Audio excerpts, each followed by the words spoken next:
going to leave it to you, but I'm going to carry on. Okay, you try to sort that out. All right, then we've got Azuki coming up with a few consistent announcements. The one thing is that they've now got a new page specifically for sub communities within the Azuki community, which is nice to see. And then if you go to their website, you can see they show the strongest communities of their sub communities. So, anyone who is in the ecosystem can create their own sub community, invite people to it, and have sort of a way to connect. So, you've got Azuki Canada, Azuki Malaysia, Azuki New York, Azuki Japan. I imagine you'd have like a mod in there, like, guys who start it, and then people can join and discuss different things. And I think it is nice. In many ways, it's really nice to connect with people all around the world, and that's something really cool about Web3. On the other side, it's really nice to know, okay, who are the Azuki holders? If you were an Azuki holder, for example, who are the Azuki holders that are in South Africa, or in Cade's case, in San Francisco, or whatever it may be, right? So that you can really connect with them more intimately, possibly go out with them in real life, and build relationships that it's harder to build if there aren't these sort of sub communities. So Mm. again, something that's cool, something that's new that we haven't seen before. But they've come out with quite a lot of different updates, and again, we're seeing them incredibly strong. I mean, they're holding that 15 ETH floor or around about there. You've got your Azuki wheelchair, which we've seen. And if you think about it, they've only really dropped two collections. They've got Azuki and Beans, which is quite rare because typically you've got to drop more and more collections in order to keep engagement. Mhm. So I really think they've done really well to do what they've done with the amount of assets that they've done it with. And as time goes on, I'm definitely more and more long-term bullish on Azuki and what they are doing. Yeah, no, Azuki's doing some cool shit. I was gonna say, if you want, I don't know if you can now, but if you want to rejoin the spaces, you can. I don't know what the fuck happened, but it's back up. Hmm. No, I'm happy it's back up. I won't be able to rejoin it, but I'm happy it's back up for sure. True. All right. Cool, my brother. So yeah, so that's Azuki side of things, doing really nice, and we did see they're sitting about a 14E floor. Yeah, True. Yeah. definitely bullish on Honestly, them. like, I don't know what it is. I just don't fuck with Azuki that much, dude. I really just don't. I don't. I've just been so. I got turned off the second I found out, like, long time ago when that first thing came out, and Me their core too. price like got. I don't know what it was. Ever since then, I'm just like, bro, whatever. I mean, they're crushing it. Like, I don't really. I don't know what their brand is about, other than the fact that it's like, anime Azuki. Like, I just don't. Other than that, I'm like, all right. There's a bunch of anime projects. Like, I don't understand why I would support this one when literally Zagabond's a doxed fucking scammer. So I'm like, I just don't get it. I'm like, why? There's tons of anime projects. Like, they're all cool. I mean, if it's just about the art, there's just nothing inherently special about it. Like, Pudgy penguins are penguins. There's not really another penguin project. There's not really another seal project that's that great. The D Gods like their one thing. With the Azuki, I'm like, there's literally a million exact copies of it. And there's just nothing special about the Azuki thing that I see. And maybe I'm missing it, but I just don't understand. I just don't get the hype. So, so I think it's exactly this. I think, geez, this is a big conversation. I think that when there is FUD, real FUD, legitimate FUD, like they had with. So just to give a very very brief background, Azuki came out. They launched, came out that Zagabond, their founder, had previously founded two other NFT projects, both of which he had pretty much rugged, and that's being generous. He legitimately rugged. He left them. He didn't give them the keys to the assets. He didn't give anything Fucked. back, and he left the projects. And then that came out, and it was big news. And his Twitter Spaces was a disgrace. He went on the Spaces, and he's got to go. He doesn't have time. Really, really bad. He really didn't perform well in that. And in all of our minds, I speak on behalf of Kate and I, but anyone who was big in the space, we were like, this is the end of them, because we had seen things like this happen before.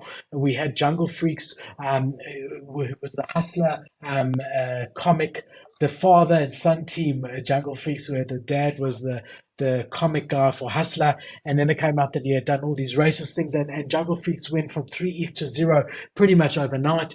And so that's what we thought was going to happen. So I think when there's legitimate FUD, like this Hustler comic guy who had previous problems with things he had to do when he was working for Hustler, as well as Zagabond, two things happen. You've got two options. Number one, the internal community bonds together and behind the founder, that it strengthens the inner community so much that they become an Azuki. So yes, the outside world it goes bad, but it actually brings the holders together, and that ends up making what is now an And that Azuki, an that incredibly strong bothers me. project. That bothers me because I'm like, okay, so the only people left are the ones who said, "Oh, he scammed everyone, was a dick about it. Let's band together around that. That'll be the core of our brand." I'm like, bro, I have no desire to meet Zagabond, no desire to have a conversation with him. I'm like, bro, if I have no desire to be affiliated with anything about the core principles of the brand, why the fuck would I support that? I have no But interest in that, dude. there's 25,000 people. Well, I don't know how many unique They holders that all we can bought look at or the whatever. top, dude. Like all these people bought at the top. It's the only reason that makes sense. I'm still here. Why? Well, I bought it 2070. Okay, that's Look, why.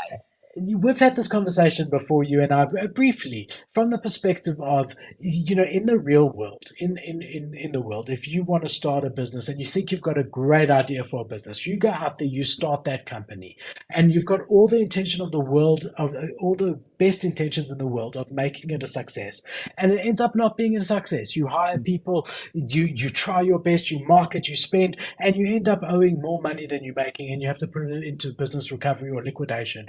That happens all the time. It doesn't necessarily mean that the person can't ever start another company again. It doesn't mean that he had bad intentions to begin with or anything to that effect. In Web3, though, how else are you supposed to learn if you can't start a project? Now, I'm not saying it's okay to rug. He could have left on good terms. He could have handed over the profits and the keys to the community and things which he since did from the Azuki money because Right. he had the third time was successful. He could have done better. But does that have to doom someone forever? How are you supposed to learn if there's no mistakes and no school fees? So that's the two sides of the coin. The other side of the coin is Kate's side of the coin, which I agree with to a large extent. You're a bloody thief. Any project that would have done well, you would have stuck with. Any project that didn't do well, you would have taken the money and run. You're lucky one of them did well, and yes, you're getting a great salary, so you're still there. So those are the two sides to the coin. Yep. But definitely an interesting use case in any environment where you see when you fight amongst yourself until both of you are in the same group that is being targeted, in which case that often brings people together Yeah. and you stop worrying about your problems with each other and you focus together on how do we fight the outside world. That's sort of what happened in my eyes in Azuki. It brought them together as a community, but they have continually been innovating in the space since then. Even their gold-plated skateboards, which there's only a couple of them and whatever. No one had done anything in real life like that. Their chip is a copy exactly of Clone X and Nike's chip, so that I won't give them as being their own. Yeah. They launched it as revolutionary tech, but it's not. What else have they done? You said they haven't done much. They've done one or two interesting things. Trying to think, there are other stuff that we've covered that's been I mean, interesting. they understand the game. I'm not against them. I just don't have any interest in them. Like they're gonna do good stuff because they fucking made an unbelievable fucking bag on the secondary. I mean, what were they trade? What was the top for them? Did they got to 40 ETH, right? Didn't they get something crazy? Was that Azuki? I think 25. 25. Okay, I may I was stand thinking to it would be have been more corrected, mine. but Yeah, that's so still a huge 25 amount of ETH. money. It doesn't. An Yeah. average of 25 ETH for a And certain period of time. ETH was 3,000 to Yes, $3,500 they have an at the time. ungodly amount of money. Like they should be doing great stuff. I'm glad they are. I just have no Mm. interest in being a participant. I don't want to hold one. If someone sent me one, I would fucking sell it immediately. Like I just don't have any interest in them. Like I hope they do well, and I'm rooting, for them, I guess. But like I don't fucking care. I just like Yeah, I've been everything that rooting they're for them about from is the like holder's everything. perspective, Their right? founder is everything I don't want to find in a founder. So it's like I just everything that they're about is everything I'm not about. Like that kind of person, that type of trader, that type of person who does something like that. I'm like, bro, I don't want to be associated with someone like that. Like that's fine if they're gonna crush it. That's fine if they even redeem themselves. That's totally fine. I just don't want to associate with someone who's like that. And the fact that if Azuki hadn't done well, he would have rugged. I'm like, bro, that's just the Yeah, facts of it. He I agree literally with would that. have rugged just like the other two projects. So I'm just kind of like, yeah, and The you're thing you're is in. that we know you're a community guy, and that's admirable and that's great. I don't want to hold one of these long term. However, I do think that there's huge opportunities to flip these. Yeah, And as the absolutely. trader in me is very, very interested in picking them up at the right time and getting rid of them at the right time and doing that repeatedly to make a bit of profit. Yep. But it's not a community I want to be involved in long term either. So I agree with you to that extent. Yeah, but good to see that they are doing things with that money that was raised and that they're still innovating in the space. And yeah, I mean, interesting to see. Yeah.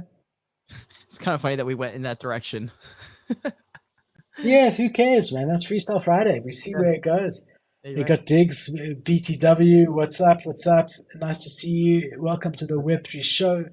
Streams live every single Friday, 9:30 p.m. CEST. Live on Twitter Spaces, live on YouTube, both Kate and my YouTube, live on LinkedIn, Facebook, and everywhere else. We cover the latest weekly NFT Web3 news, and we're glad to